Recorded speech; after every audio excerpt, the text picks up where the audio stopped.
回ってたか。回ってたね。回ってたね。回ってた。ごめんなさいね、皆さん。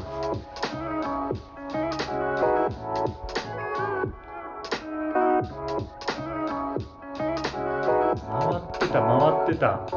あ。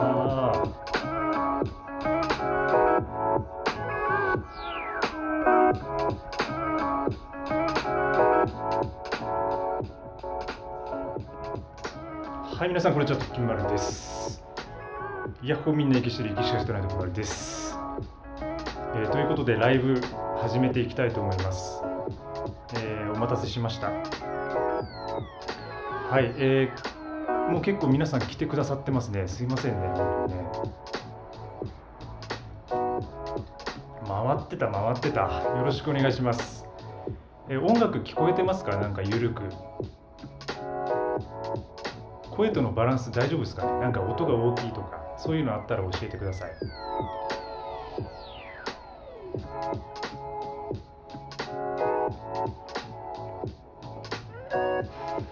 はい、ということで、日曜午後ですけども、皆さんいかがお過ごしでしょうか。今どこから見ていますか？アリゾナ、日本のどこから、見てますでしょうか。ちょっとコメント読みながらですね、いけたらと思います。喋り聞こえてますかね？なんかね、あまりね、BGM ちょっと大きいか。ちょっと下げよう。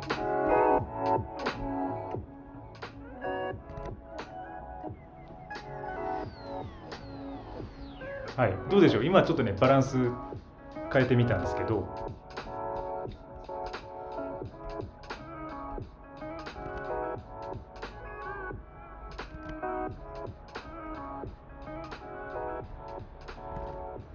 どうでしょうかね。こんな感じで、はい、いけたらと思います。いかがでしょうか。はい、北海道から余市、広島、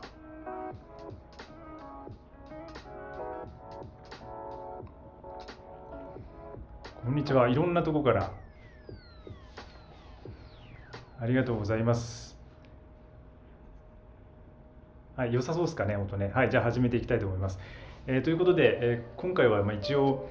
1万人達成ライブということで、いつもメンバーシップの方でライブ配信を今月に1回ですかね、やってます。でちょっと1年ぐらい前は結構ライブ頻繁にっていうかよくやってたんですけど、なんかやっぱり結構労力もかかるのとなかなか大変なんでちょっとね控えてたんですけど、タイミング見ていろいろやっていければなと思っています。でなんか本当にこの1年間で、見てくださる方が急に増えて、で本当に感謝してます。もうなんか皆さんのおかげというかね、皆さんのおかげでこのチャンネルが成り立ってるっていう感じですね。なんかエクストリームミニマリストっていうか持ち物が極端に少ない人の、ものってそんなにやっぱり役に立たないというか、役に立たないことが多いと思うんですけど、それをですね、皆さんいつもコメントくださって、本当盛り上げてくださったおかげで、このチャンネルがね、伸びてきているなと思います。はい、ということで本当になんかあっという間で、年始からちょっと私いろいろダウンして、なんかまた改めて体調について考えたりとか、なんかその健康について結構意識が最近向いていることが多いですね。でなんかちょっと質問に答えつつなんですけど、ちょっと事前にちょっといただいている質問があるので、そこからですねちょっとね答えていけたらなと思ってます。でなんかもしコメントとかで聞いてみたいっていうか、なんか話したいテーマとかあれば、バンバン書き込んでください。で大体多分1時間ぐらいを予定していて、でこれは多分アーカイブは残しません。でおそらくですね、メンバー限定みたいな感じになると思います。ちょっとライブのアーカイブはそっちで配信することにしているので、なので、はい、ゆるくお付き合いください。で皆さんもなんかネスカフェとか飲み物とかあれば、なんかちょうどお忙しい時間ですけどね、お忙しい時間にすみませんね、こんなお昼のね。はい、ということで、いくつか質問読み上げます。モチベーションが下がった時でも物事を諦めずにやりきったり継続するためにはどうしたらよいでしょうか。時丸さんが気持ちが折れそうな時にどのように自分を支えたりモチベーションを取り戻しているのか、具体的な方法があれば教えていただきたいですということでいただいてます。で、モチベーションが下がった時、物事を諦めずにやりきったり継続の力みたいなものですよね。なかなか難しいですよね。これ僕は今日朝6時ぐらいに起きて、ちょっといつもより遅めだったんですけど、で今日は走りましたね。ヨガの練習はお休みの日なんで、でだいたい5キロぐらいかな、30分走ってきました。でやっぱりこれに関連することで言うと、今の冬の時期ってものすごく外寒いし、で早起きもだるくなるし、でなかなかねその継続って難しいんですよね、やっぱね。でただなんとか僕の場合はもうルーティン化するっていうのがまず一つですね。でそのルーティン化するために、小さなことをやってはいくんですけど、なんかまず取り掛かりのハードルを下げるってことを常に意識してます。で例えばそのランニングをやるんだったら最初に5キロとかなんか1時間とか決めずに、もうね5分とかって決めるんですよ。本当もう短い5分だけ走るみたいなことを決めて、でそれでただ朝は必ずやるみたいな感じで決めて、でそれからですね走っていくと。でそしたらだんだんその朝起きることとか、その5分だけやることとか、ちょっとだけ頑張ることみたいなものが習慣づいてくるんで、そしたらだんだんとステップアップできるようになってくると思います。でだからそういう感じでやってるんですけど、でやっぱそういうふうにやっててもどうしてもそのモチベーションが下がると。でこの質問は、そういう時にどうすればいいかみたいなことだと思うんですけど、で自分自身はですね何をやってるかっていうのが結構ねそれによって変わると思うんですけど、対応方法っていうのは、例えばその勉強のモチベーションとその運動のモチベーションってまた別のところにあるので、それに合わせたことを行う必要があるとは思うんですけど、なんかよくね僕が切り替えの方法でやるのは、まず休むっていうこと。もうねなんか一回モチベーション下がったらもう休んでみる、徹底的に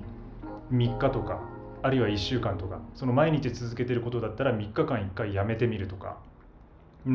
でそうすることによってまたねその3日後になんかこれ足りてないなとか、なんかこれやりたいなみたいな感じがワクワクとねこう出てくる時があるんですよ。それでもう一回始めるっていうことをやったらうまくなっていくみたいなこともあるし、だからその休むのがまず一つっていうのが、ありますね。であとはその体を動かすっていうこと、これがですねやっぱり一つの解決になるのかなと最近思ってて、でやっぱりそういう気持ちが折れそうな時とか、なんかそのメンタル的に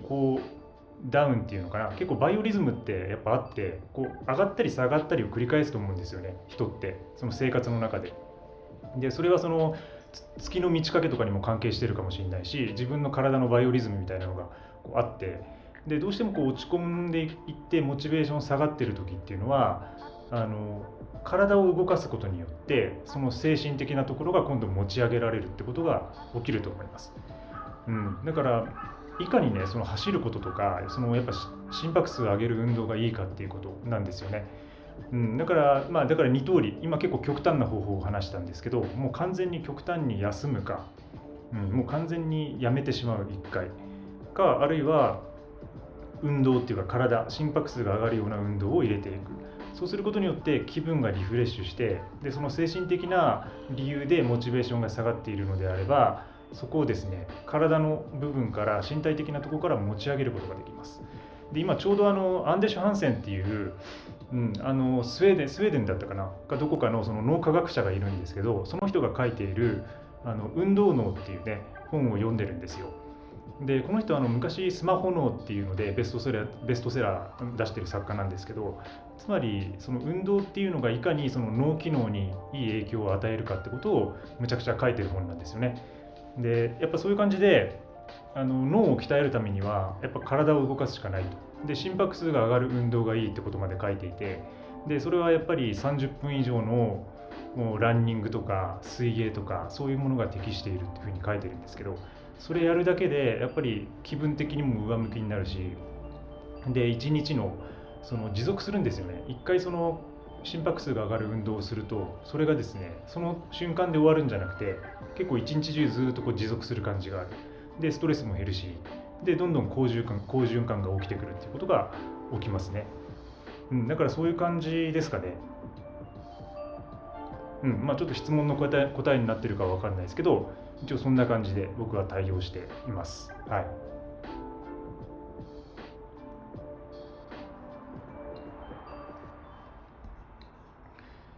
ね、ちょっとね、ありがとうございます。コメントね、ちょっといろいろたくさんいただいて、息してます。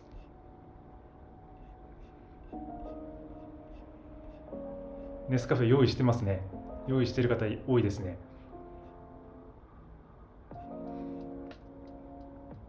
マットさん、雑誌が捨てられませんって。6畳ぐらいのワンルーム。そうね、雑誌って難しいですよね。結構。なんか、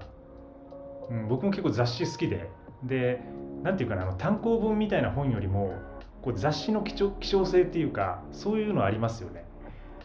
なんか結構雑誌ってそのバックナンバー一応ありますけど、なんか結構人気のバックナンバーとか、そのバックナンバーが売り切れたらもう販売終わりみたいなものってあったりするんで、結構なんかメルカリとかそういう中古市場でも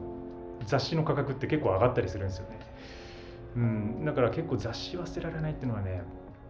ありますね。なんか僕もかなりたくさん持ってました。結構写真系の雑誌とか、あとブルータスとか、なんかああいうこうちょっとカルチャー系のものがあったりとか、あとフランスの雑誌でパープルっていう90年代のそのなんていうかインディー雑誌の走りみたいなものがあるんですけど、そういうものを集めてたりとかですごいやっぱね、そこで結構雑誌ってみんなそのクリエイターたちが面白い実験的なことをやったりするんで、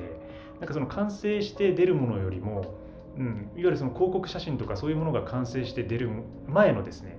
実験的な表現が多かったりするんですよ。だから結構そのファッションのエディトリアルとかっていうのはやっぱり雑誌に本質があると思うし、だからそういう意味で僕も雑誌好きでね、なかなか捨てられなかったんですけどね。まあでも全部ね、今はないですよ、雑誌は全く。勢いでもう紙の本はなるべく少なくしています。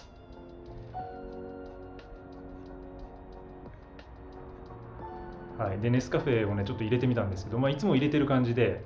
あんな大げさにやんないんですけどね普段はもちろん、ただね全体を混ぜないのって書いてる方いますけど、そう僕混ぜないんですよ全体を。でこれ面白いのが、このネスカフェっていうのはむちゃくちゃそのお湯溶けっていうかお湯なじみがいいんで、あったかいお湯を結構高いところからザッと入れるともうそれで溶けちゃうんですよね、沸騰したお湯入れると。だから混ぜる手間が、不要だっていう、こういう感じ。これをだからネスカフェの作り方もミニマルにしてるって感じです。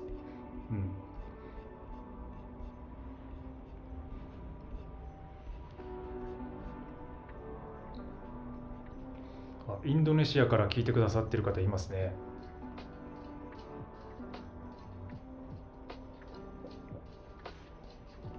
世界中から。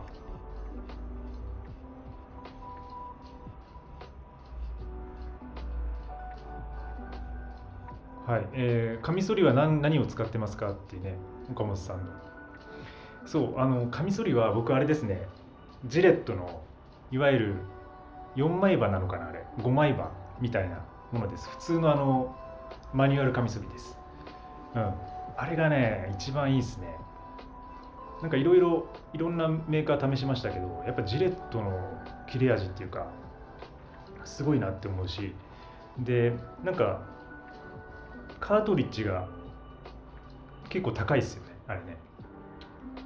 で5本入りぐらいのものが売ってますけど、僕ね大体ねあれもう1個で1年ぐらいは持つような使い方してます。なんかこう使った後に必ず水を絶対切るっていうことで、まず錆びないようにする、すぐ乾燥させるっていうことを心がけてたりとか、なんかそれやるだけでなんか切れ味あんま落ちないんですよね。なんかいわゆるなんかこう滑りやすいようなこう緑のなんか部分あるじゃないですか、青いね、ぬるっとしたね。だからあそこはね結構剥がれてくるんだけど、カミソリの部分って結構ね持つんですよね。だからすごいそういう意味であれが一番かなって感じです今のとこ。まあ、ちょっとカートリッジ高いけどね。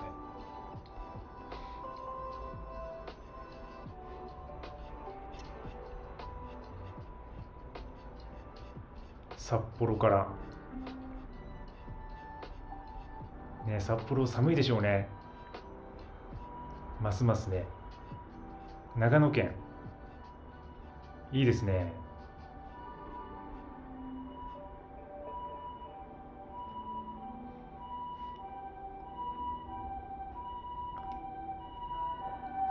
新潟、新潟は去年は行かなかったか。2年前に行きましたね、新潟。新潟も好きですね。ご飯美味しいし。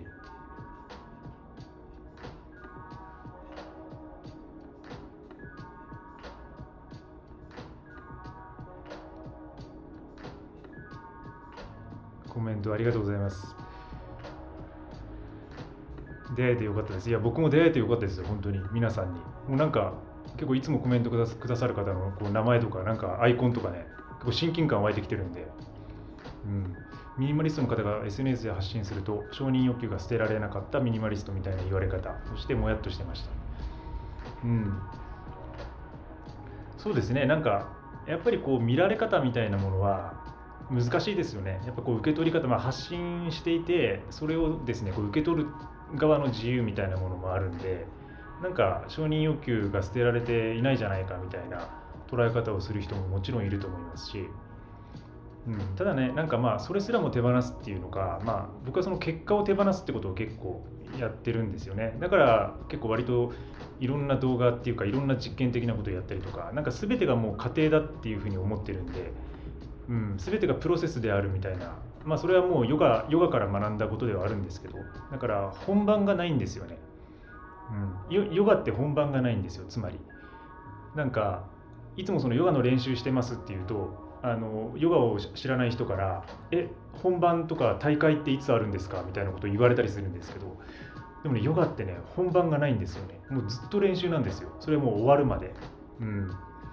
だからつまりそのプロセスの中で、ただ自分の冷静な状態とか、心を見つめるとか、なんか落ち着いたものを取り戻していくみたいなところなんで、なんかそういうものが例えばその仕事とか活動とか、自分の生活の中に生きるなと思っていて、だから何やってもいいっていうか、だから本当にこうね、いろんなもの全部捨ててしまったりとか、なんかさっきのネスカフェのね、見えるかな、このカップみたいな一つを使ってね生きるとかね、なんかそういうのもそうですけど、それダメだったらまた戻せばいいんでね。なんかもっとその世界は訂正可能であるっていうか、そこが自由をもたらすっていうか、東博樹さんのね本にもなんかあるじゃないですか、訂正可能な哲学っていうか。だから今ってなんか訂正しちゃいけないみたいな、なんかそういう文化とか世界になってきている気がするんですよね。それはインターネット上でそういうふうにデジタルタトゥーみたいに刻まれるっていう方向性から来てる部分もあるし、なんかやったことをその訂正してはいけないとか、なんかエビデンスをしっかり持ってなんか間違ってはいけないみたいなものが強いじゃないですか。で間違ってたらそれに対してものすごくこうね、なんか批判するとか、なんかそういう流れもありますけど、なんかそういうことはもう、どうでもいいっていうか、間違っててもいいじゃないっていう、僕はそんな感じなんですよ。でたまにだから皆さんに変な情報とか間違った情報を僕も教えてる可能性あるんで、そこは100% 信じきらずに、やっぱり自分で考えて自分の考え方で生きていくっていうこと、なんかそういうトレーニング、一つ一つがトレーニングだみたいな、感じなのかなとは思ってますけどね。ちょっと話散漫になってますけどね。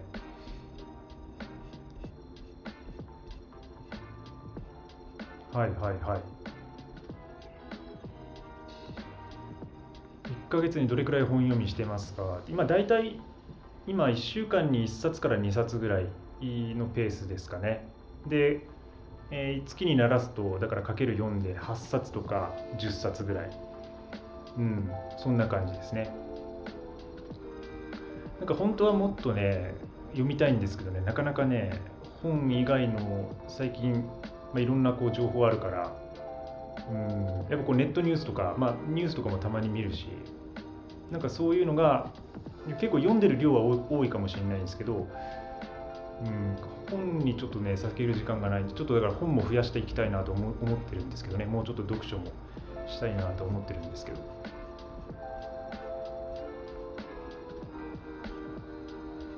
ちょっとねこう追うのがあれだね、難しいですね。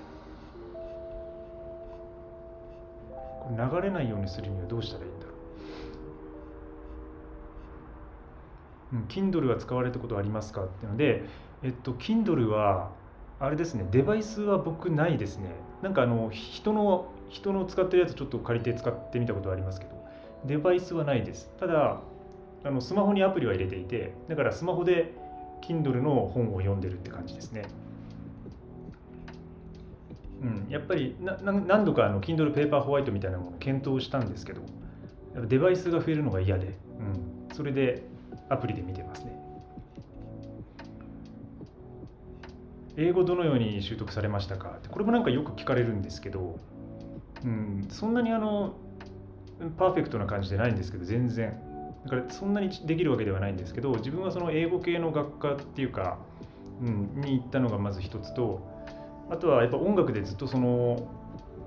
洋楽ばっか聴いてたんで、なんかそういうこう音楽から勉強したことが多かったりとか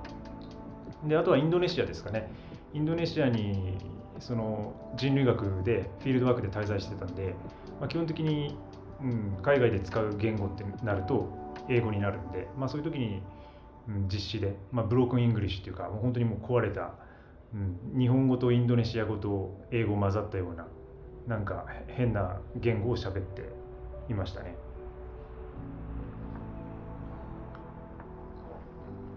そうだから習得っていうのもね結構難しいんですよね。だから僕も今でも勉強してますし、終わりないっていうか、ずっとそのトレーニングみたいな、感じですよね。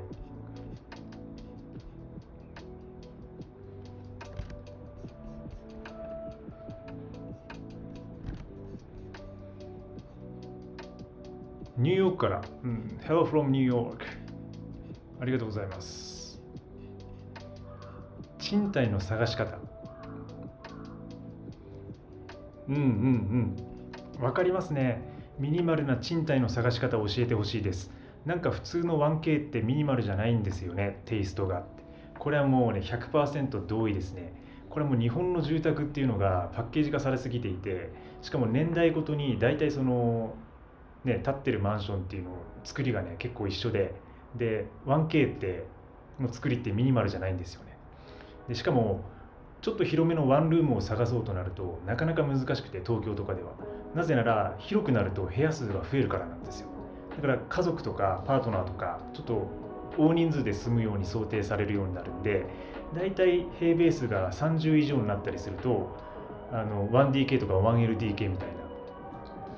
ちょっと外うるさいな、すいません、になっちゃうんですよね。だからちょっとこうシンプルでミニマルな部屋っていうのがなかなかね難しくて、だから僕も結構部屋選びには毎回苦戦してるんですけど、でもとにかく、条件としてはやっぱりその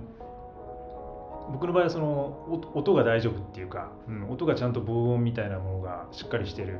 いわゆる RC みたいなものを選んだりとか、あとは隣がいないような角部屋とかを選んだりとかで、なるべくその床の色が明るいとか、ここ結構真っ白ですけど、だからそういう、自分のこう気分っていうのかな、なんか明るい部屋の方がいいなと思ってるんで、そういう感じにしてたりとかで、あとなるべくその正方形に近いっていうか、変な間取りじゃない部屋を選ぶようにしてますね。よくほら三角形のさマンションとか、なんかちょっとボコッとなんか一部分だけがこう出てるとか、なんか面白いんですけどね、そういうのもなんか好きなんですけど、ただやっぱり間取り的にこう、ボックス型っていうのか、いわゆるこういう私が今住んでるような感じの部屋を選ぶようにしています。シンプルな間取り。それがやっぱり結局使いやすいんですよね。で、どうにでもなるし、いろんな使い勝手に開かれるような感じがするんで、そうそう、なかなか難しい。この普通のね、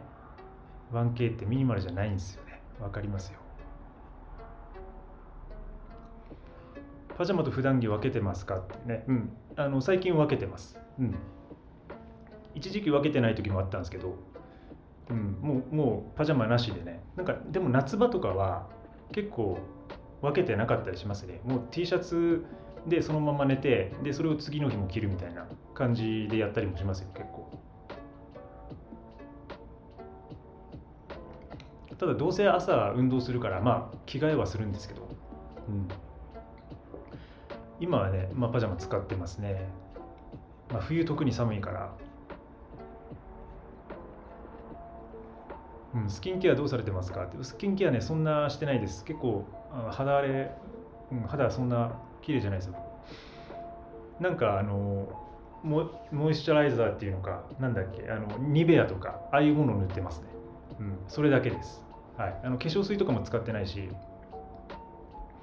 ニベアだけですかね。で、一時期はその自分で調合したオイルみたいなものを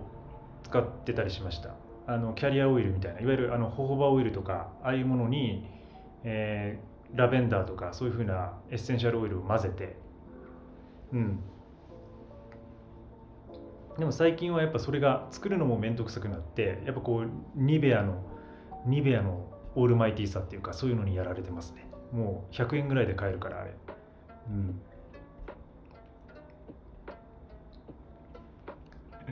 生で救急車の音聞けて感激って。そう、なんか救急車の話題をね、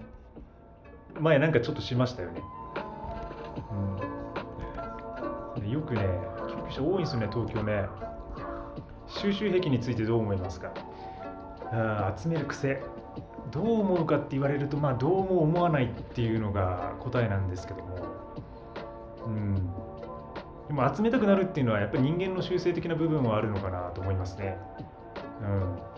やっぱ、どこまで、行くかですけど、それが本当にもうむちゃくちゃね、コアなその三浦淳さんみたいななんか変なお土産を集めるみたいな、でそれになんか何百万も使うみたいな感じになると、ちょっとまたそれがもう趣味というかね、それが自分のなんていうか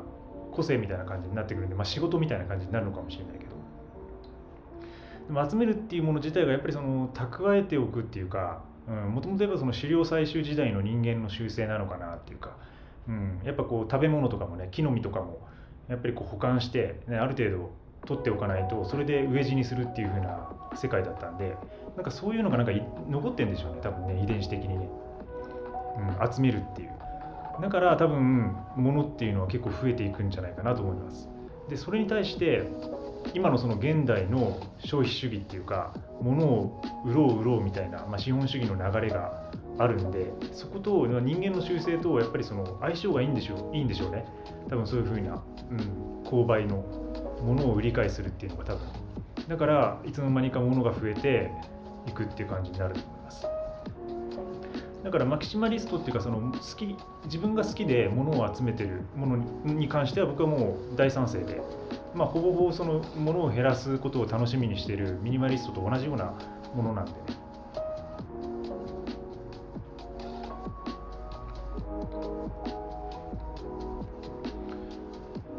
はいはいはい。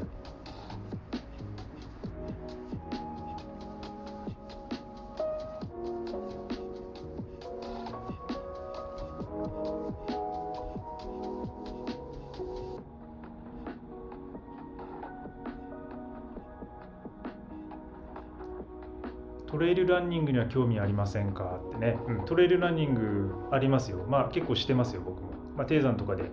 ただ僕はそのトレランをやるっていうよりかは、その登山、ハイキングの延長で走りたい時にたまに走るって感じでやってます。はい。トレランそのものをやろうとはあんま思わないですかね。はい、歩く方が好きですかね、山の中は。でも山の中走るのがやっぱりでもいいんですよね。その運動的には、あと脳機能的にもやっぱりその複雑な地形を足でこう捉えて歩くっていうのは普通のストリートを走るよりもかなりいろんなこう自分のこう脳の部分を使うらしくて、でそれがものすごくその認知機能の回復とか、向上に役立つみたいなこともあります。あるみたいですね。お昼食べましたか？食べましたね。でもね、ちょっと中途半端にしか食べれてないです。昨日ちょっといただいたなんかお弁当があるんですけど、そのお弁当をね、ちょっと食べました。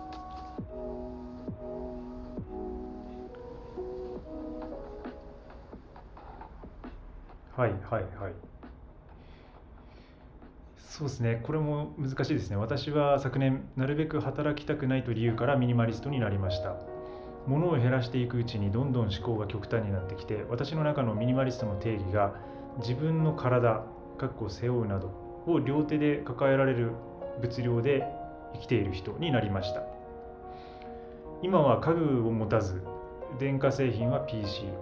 スマホ、ヘアドライヤーのみ持っています。洗濯機を使わず毎晩手洗いしています。世間との生活のギャップが大きくて生きづらいですって。ね、生きづらいですよね。私ももうギャップだらけですよ。本当にもうこの部屋でね暮らしていて、刑務所ですかとか、刑務所より寒いですよねとかね、なんかそんなこと言われたりとか。でもね、ギャップっていうのはやっぱこう比較するから生まれるんですよね。だから人と比べない。で、人と比べないことが難しいんですけども、これも結局ヨガの教えで、どんなにそのヨガのポーズとかアーサナがうまい人を見ても、それはそれでこう羨ましいとかいいなって思う時もあるんですけど、でもやっぱりこう自分の練習にこう戻ることによって問題が全くなくなるっていう、そういうことが起きます。だからミニマリストとか、ミニマリズムも多分いろんなスタイルの人がいますけど、なんかやってるなぐらいの感じで、やってんなぐらいの感じで見て、であとはその自分のねスタイルっていうか自分のやり方に自分が心地いいところを見つけるっていうのがいいんじゃないかなと思いますね。なんかそれでこう悩んでしまうと、そのミニマリストとかミニマリズムを取り入れててなんか本末転倒じゃないですか。せっかくねそういう風なストレスのないような生き方をしたいと思ってるのに、ミニマリズムをやることでストレスになるのであれば、そこはちょっと方向性がもしかしたら間違ってるのかもしれないですよね。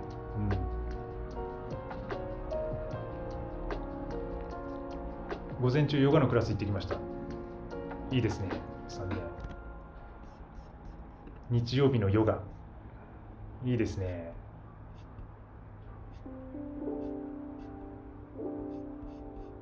そう、なんか日曜日って結構いいですよね。なんか東京でも結構そのアシュタンガヨガのやっぱりレッドクラスとか結構日曜日の朝に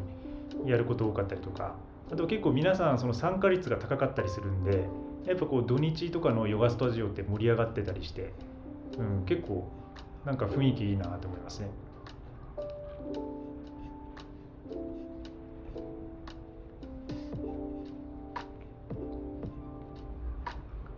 定性可能性の哲学、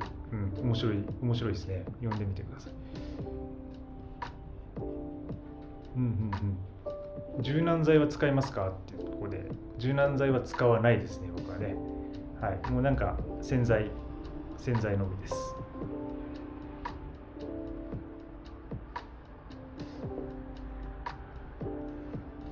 お酒について書かれた本を最近よく読んでいます。平熱のままこの世界に熱狂したいがおすすめです。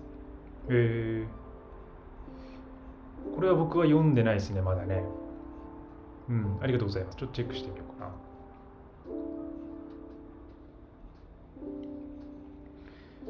昨年から身の回りのものを減らしている中、4月から東京への出向が決まりました。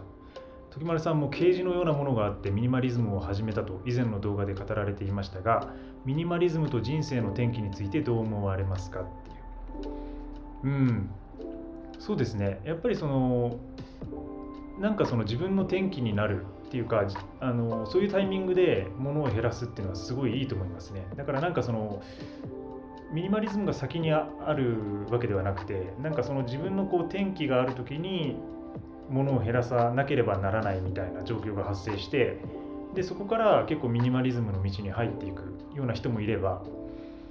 あるいはまあやっぱ分かりやすいのが引っ越しですかね、引っ越しってなるとどうしてもその物とかそういうものを片付けなきゃいけないとか、一回もう強制的になんか自分の持ち物を全部その箱に詰めるっていうもう実作業が発生するんで、そうなったらもうそれはそれそのものが転機みたいなもんですよね。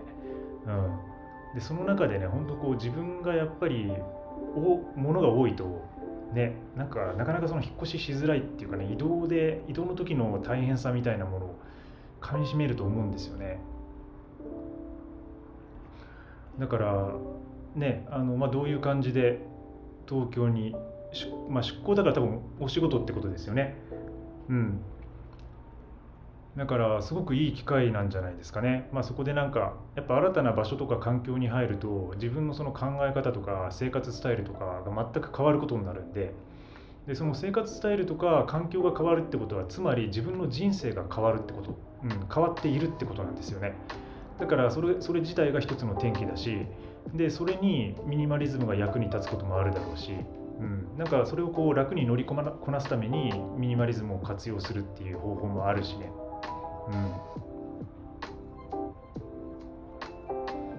自分のなんか始まりっていうのはやっぱりその面倒くさいことをしたくないみたいなことから始まってるんで、いかにその、楽に生きるかっていうか、ゆるく生きるかみたいな感じなんですよね。なんかそれがあって物を減らして、で同時にやることも減らしていくみたいな。トイレットペーパーは1個ですか、芯が入ってるから2個ですかって、数え方の問題が。トイレットペーパー芯入ってても1個でしょうね。僕は1個だと数えますけど、いや面白いね。でも芯とトイレットペーパーで2つだってカウントするのはかなりエクストリームじゃないですか、それは。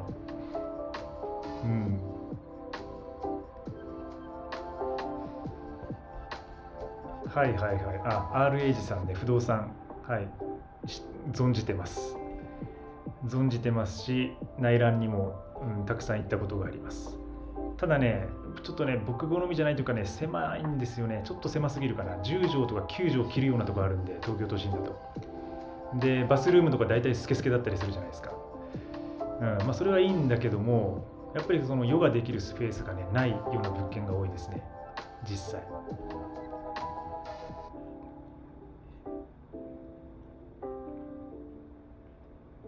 窓から緑が見えるような自然豊かな場所でミニマム生活することを考えることはありますか？これはありますね。なんかもう東京じゃなくてもいいかなっていう感じはしてて、でよくその時丸さんなんか山の中とかなんか森の中に入ってって、なんかそういうこう古民家とかで一人ヨガやったらいいんじゃないですかみたいな、ヨガやんないんですかみたいなこと言われることもあるし、なんか、僕自身が結構九州の田舎の方出身なんで、なんか前からそういう自然とか緑とか海とか、そういうのは大好きなんで、そっちに行くことにはなるでしょうね、結局はね。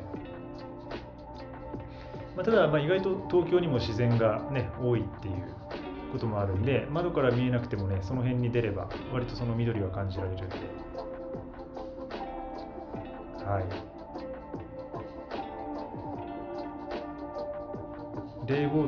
冷房はいらないけどちょっと暑いぐらいの時はどうしてますか？扇風機欲しくありませんか？そうですね、これも、不要ですかね、扇風機は。夏のことはあんまり今あれかな、考えられないっていうか、結構寒いんで、夏どうやって生きてたか自分が思い出せない。結構床にこうやってもう、寝てたりしますね、僕はね。で風はこう外から入れながら、かつ冷房も入れながらみたいな。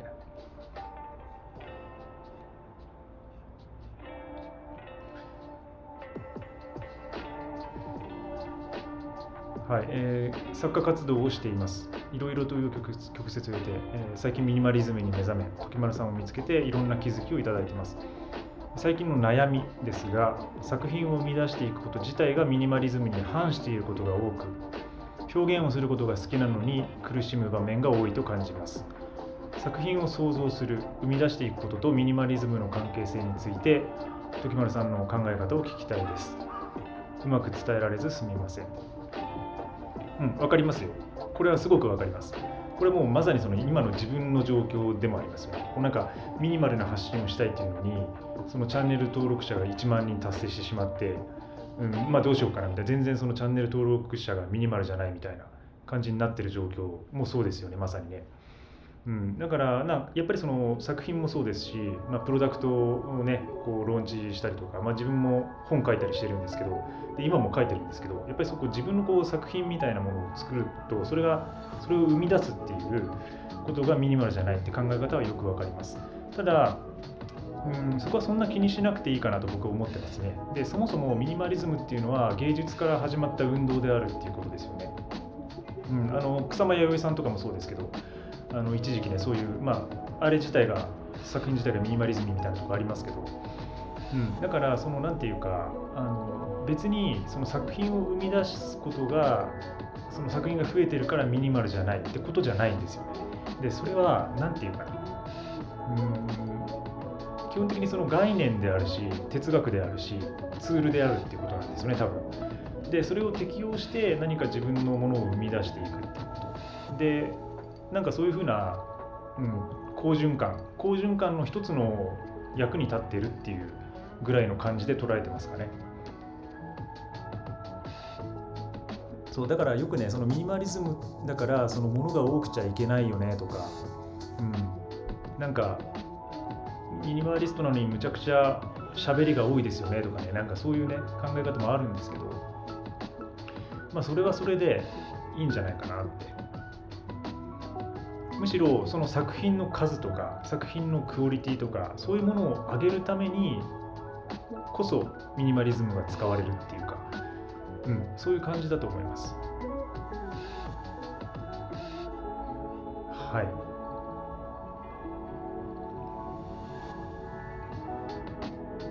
い。いつも配信を楽しみにしています。時丸さんの話し方や声、話の流れが聞きやすくて心地よいです。私は仕事上、顧客へプレゼンすることが多いので、いろいろと勉強しているのですが、時丸さんは昔から自然にお話が得意だったのですか？職業上磨かれてきたものなのですか？ってね。ありがとうございます。なんだろうね、なんかね、自分でもね、別にそのうまいと思ってないんですよ。で僕ほら、滑舌悪い時あるでしょ、結構。なんか、で自分でも滑舌悪いと思ってるし、で、なんか得意とも思ってないんですよね。でむしろ話はそんな得意じゃない方だと思ってました。だからこういうふうになんか YouTube で皆さんに話すっていうことを全く想像してなかったですから。でというのは、ずっとそのカメラマンっていう仕事をやってて、でカメラマンっていうのは基本的に裏方なんですよね。やっぱりその役者とかね、タレントとかそういう人たちがいて、あとモデルとかがいて、その人たちが主役であり、でその人たちが着る服とか、あとクライアントとかがお客さんであり主役なんですよね。だからそのクリエイティブを裏で支えるために裏で写真を撮る人っていう。だから全然その前に出るようで前に出ないんですよ。でもちろんその前にむちゃくちゃ出るカメラマンもいますよ。そのテリー・リチャードソンとか、その世界的なね、やっぱフォトグラファーっていうのはもうそれだけがアイコンになるみたいな、ヒーローみたいなところありますから。でもね、大体やってることっていうのは基本的に裏方で、もう地味なことなんですよね。こう覗いてね、覗いて構図作って撮って、でそれを自分で編集してで納品するっていうのは本当に地味な作業で、そのデジタルになる前とかもう自分で暗室入ってプリントするみたいな。だからもう一日中もうホワイトボックスじゃなくてブラックボックスにいて、ずっとこう写真の現像をしているって、好きな音楽聴きながら。だからむしろその喋りっていうよりもオタクっていうかネクラ、ネクラだし陰キャだし、でもなんだろう、でその反動が出てるのかもしれない。だから僕はその写真っていうか、そういう仕事でずっとその裏方みたいなもの仕事をずっとしてきたんで、だから、一応そうこう撮るね、被写体とのコミュニケーションはやりますけど、それでもなんか表に出ないっていうのかなのがあったんですけど、それをずっとね十数年やってきて、で本当は喋りたかったのかな、だから、なんかその反動が今出てるのかな。でちょっと喋りすぎちゃってるのかもしれないですね。でなんかあれですね、そのプレゼンの極意とかなんかよくあるじゃないですか、そういう本とかね。ああいうのは僕全く読んだことないですね。だからもう自分流というかそれでずっとやってきてます。はい、でそれで結構いろんな敵を作ってきたりとか、まあそこ全然仕事がうまくいかなかったりとか、しょっちゅうです。ただね、まあ本当に好きなことを喋ってる。で、なんか好きなことだからこそ話せるっていうのはあるのかもしれません。だから仕事っていうのは基本的になんて言うんだろう。お客様がいて、で、会社に所属しているのであれば、その会社の意向みたいなものを背負わなければならないじゃないですか。だから僕ここで喋ってるっていうのはもう完全にその自分自身なんで、だから時丸田中が喋ってるんで、時丸田中のことについて。だから全くね、なんかあれなんですよ。スムースにその自分自身の素の話なんで、それをちょっと誇張したりとか面白おかしくねやってパロディにしたりとかネタみたいにしてるだけなので、まあ自然な流れでやってる感じですかね。難しいですけど、どういうふうに上達させていくのかっていうのはでも結構場数みたいなところはあると思いますよ。まあ、多分プレゼンも場数じゃないですかね。お客さんのところに行ってそれをねひたすらやっていくと勝手に上達していく、ある程度まではそういうところが効いてくるのかなと思います。スニーカーがメインだったと思いますが、また革靴を持つ予定はありますか？そうですね、今のところ予定はないですね。ただね、やっぱ革靴は好きですね。もうあれはこう文化というか、まあ、人間の歴史的なところもあるし、で、ね、あと耐久性と、あとその物自体の美しさっていうか、まあ、存在とか佇まいとかそういうのもあるし、でなんか世界的にはやっぱりその革を使わないような今世界になってますけど、それでもやっぱり、昔からね本当に人類が使ってきた素材なので、その良さっていうのはもうあると思います。だからやっぱりブランドとかも残ってるし、ずっと革靴が好きでね履き続けてる人もいますしね。で僕イギリスの、チャーチっていうねブランドが好きだったんですよ。でチャーチの靴よく履いてたんですけど、なんかそのイギリスのチャーチではチャーチではというか、そのチャーチをこう生産している町では本当にこうおじいちゃんとかおばあちゃんとかがもう普通に買いに来て、もうその一つの革靴だけをずっと履き続けると。でまた 5年後ぐらいにソールちょっと変えたりしてで履き続けると。で誰だったかな、イギリスのその首相がいましたよね。なんかその人はもうその一つの革靴だけをずっと履き続けてるみたいな人多分だったと思うんですけど、なんかそういうやっぱりこう長く使い続ける、文化みたいなもの、なんかそういう背景も好きだったりしますね。時丸さんと三浦淳さんの親和性について考えていますって、好きなんですよね三浦さん。三浦さんっていうなんか友達みたいだけど全然面識ないんですけど、三浦淳さんはやっぱこう面白いですよね。仏教的なところと、物集め、あとオイ作り、若作りよりもオイ作り、そしてオイルショックとかね、あとゆるキャラとか、ゆるキャラっていう言葉を作ったのも三浦さんですから、三浦淳さんですから。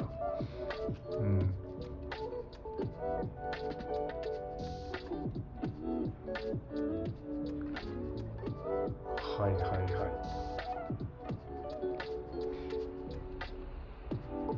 い。いろいろいただいてます。ラルク・アンシェルで好きな曲は何ですかっていう。なかなか珍しいコメント。瞳の住人やピーシーズが好みです。はい、好きです。私もそれは。僕はなんかな、多分ハニーとかあの辺がドンピシャの世代なんですよ。ハニーとかネオユニバースとかが好きですかね。でちょっと前のフラワーとかああいうのもまあ好きなんですけど、後追いでねずっと聴いてるんで、ちょうどそういう世代の時にちょうど小学校ぐらいだったのかな、小学校か中学校に上がるくらいの頃で一番そのなんか音楽に多感な時に、ラルクとグレーっていうね90年代の、こうバンドブームみたいなものの中で聴いてきた感じですね。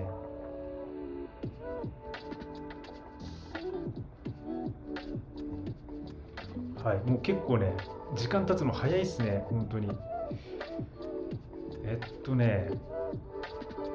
床に座るの寒くないですか？あ、そう、寒いんですよ床に座るの。でちょっとそれをテーマにこの間もなんかあのこういう部屋での暖の取り方みたいなことを教えてくれみたいな話ねあったんで、それ用に今ちょっと動画作ってるんで、次今ね実はほらこのパッド引いてるんですよ。これなんていうんだろう、山用のそのスリーピングパッドなんですけど、それを引いて、下からの寒さを遮断しています。はい。だから実はこうカメラの裏側というか見えないところにパッドがあって、だから全然寒くないですね。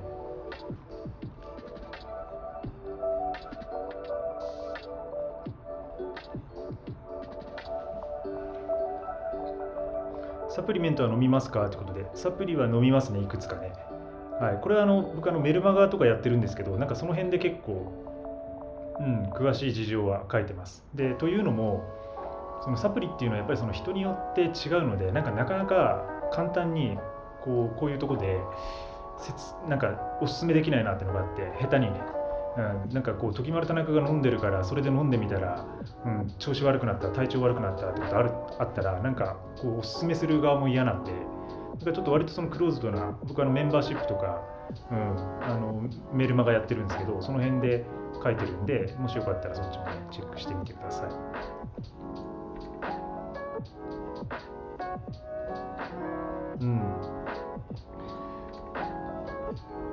なんだろうな。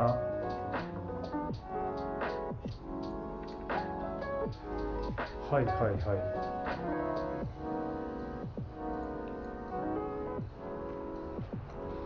い。全く収納がない物件だったらまたスーツケースを買い戻しますか？僕はもう多分スーツケース買い戻さないですね。多分これ今後っていうかもう一生買うことないかもしれないです、もしかしたら。はい、だから収納がない物件っていうのは結構難しいんですけど、まずその収納がない物件を選ばないっていうことをやりたいですし、ただやっぱどうしてもその狭くてね収納がない物件ってあるんで、もしそこに引っ越すことになった場合はまた考えますね、その時ね。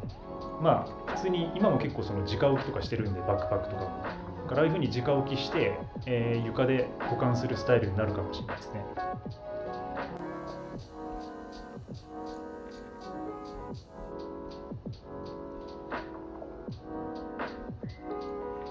家族にもミニマルな暮らしを目指してほしいのですが、何かアドバイスいただければ嬉しいです。そうですね、やっぱり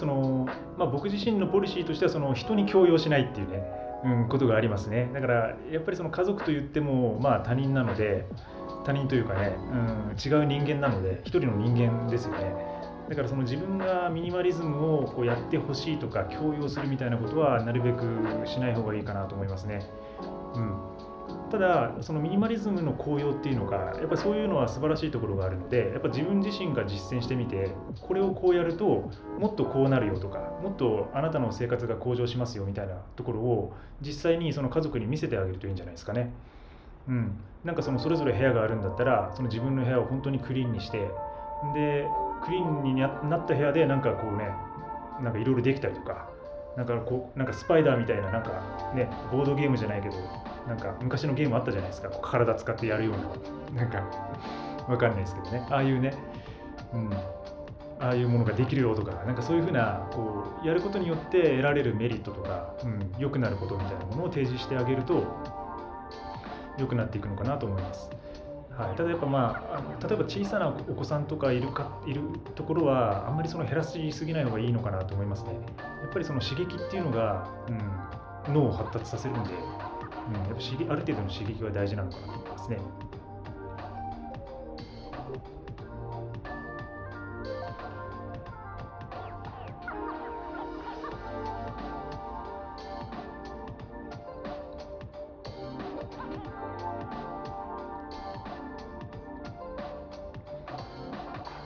はいはいはい。ミニマリストと推し活の両立は難しいですか？これもね、だから難しくないですよ。だからなんて言うんだろう。推し活っていうのは、想像するに多分いろんな一人とか、グループとかを推してって、そこのライブに行きまくったりとか、グッズを買ったりとか、なんかファンクラブに入ってコミュニケーションをしたりとか、多分そういうことだと思うんですけど、むしろ推し活が好きなのであれば、その推し活をするために他のことを最小限にして、もう推し活に全突破するっていう。だからそのためにミニマリズムはありますから。だからむしろ全然その両立は難しくないっていうか、推し活、自分の推し活をもっとブーストさせるためにミニマリズムを適用することができると、そういう感じです。はい。だからいかなるものとも両立できると思いますね。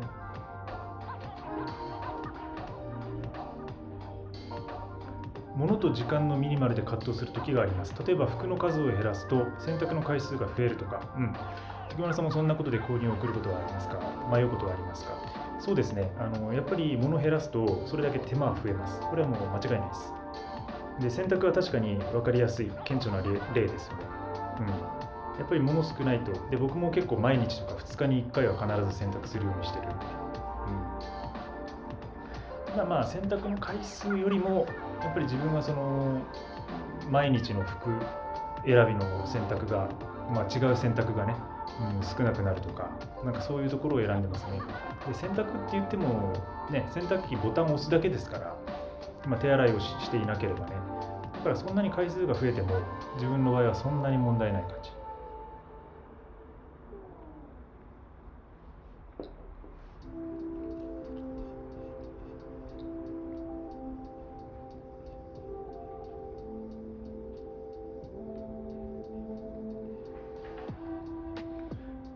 はいはいは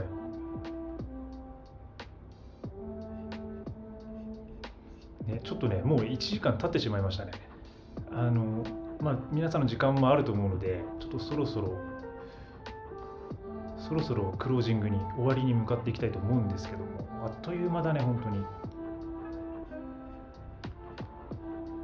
ありがとうございます。すずさん、田舎暮らししてます、癒されますっていうスパチャいただいてます。ありがとうございます。いや、いいな。田舎暮らしもいいでしょうね。田舎暮らしもこそ癒されると思いますよ、本当にね。最高ですよね。だから田舎暮らししてたらむしろなんかミニマリズムあんまやんなくてもいいのかもしれないですよね。だからこういう都会とかノイズが多いとこで多いからこそミニマリズムでこうね楽にしていくみたいなところあるけど、そもそも、環境とかがミニマルであれば自然があれば、ミニマリズムをやらなくてもいいのかもしれないですよね、そこはね。はい。ちょっとバッテリーもあれだね、少なくなってきた。はいはいはい。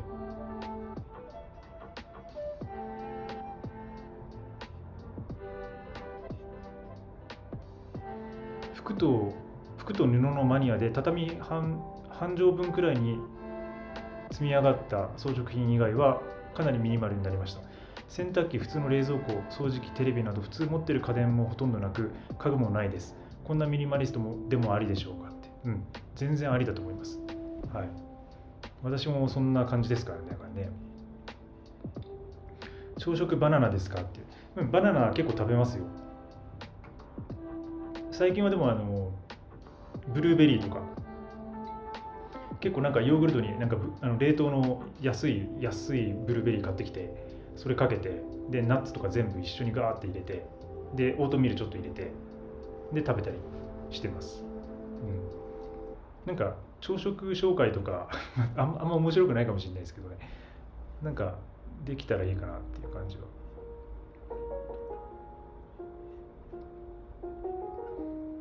そんな感じですかね。はい。意外とあっという間でしたね。えっと、はい。マグカップの材質。これね、なんだろう、ミルクガラスっていう、いわゆるファイヤーキングのマグなんですけど、なんかガラスですね、一応。でも一応オーブン対応で、なんかそういう耐熱でもあるし、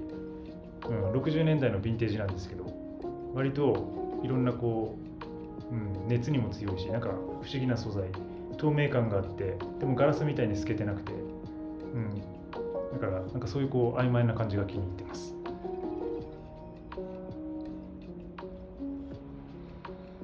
はい、じゃあちょっと最後にしますかね。ちょっとバッテリーがなくなってきた。